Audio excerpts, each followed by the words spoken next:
Alright, 6P, this is Friday's English lesson. So it's a reading comprehension lesson. We always tend to do that on a Friday anyway. So we'll start off as we have done all week with our word of the day, which is impartial.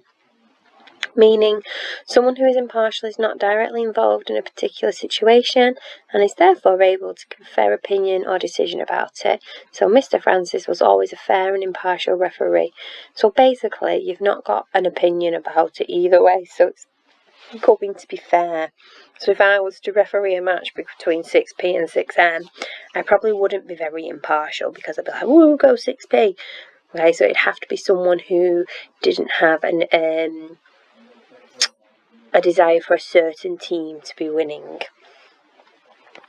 So put the word into a sentence. There are some of you who are gaining 3-4 house points for your word of the day sentences, so keep up that really good work. Okay, this is your picture for your Eric Starter. I just love it. Love that drawing. It's fab. So you got your questions there. What is a vessel? And it's referring to the picture. How many sails does the boat have? Why have 3 pieces of paper been used? And what is your opinion of the drawing? Okay.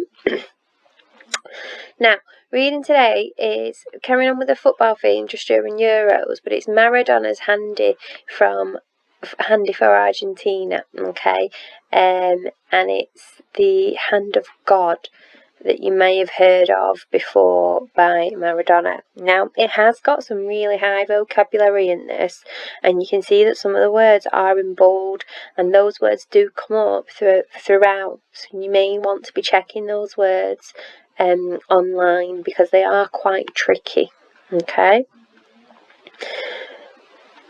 I then put a clip, so after you've read it, if you want to watch the goal,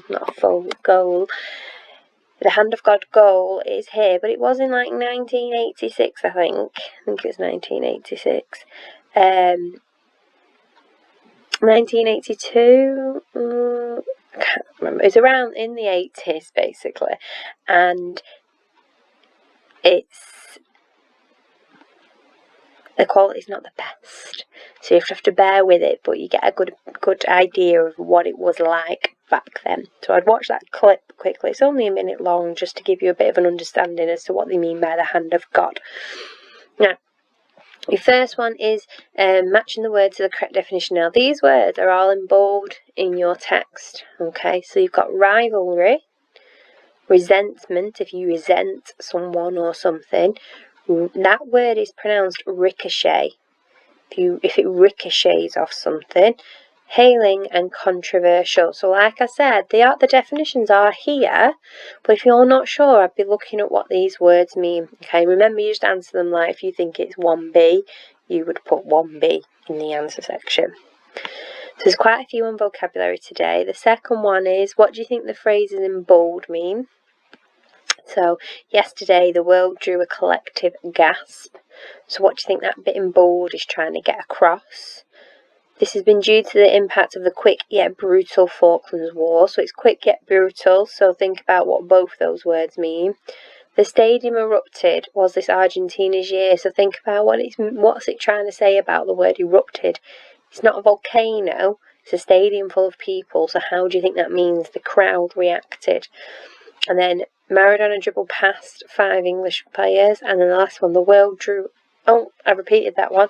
Let me delete that one. I did that last week as well. Let me delete that now. Okay, so you've only got 4. Oh, you lucky, lucky children. Okay, next one is vocabulary again. So you've got, and starmen Maradona and Lineker were subdued.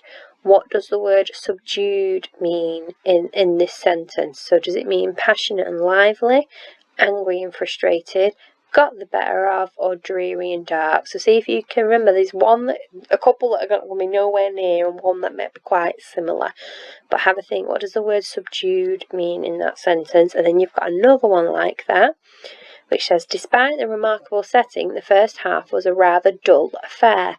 What does the word dull mean in this sentence? Does it mean noisy, lackluster, busy, or reduce? Now, if you don't know what lackluster means, I suggest you look that up to help you.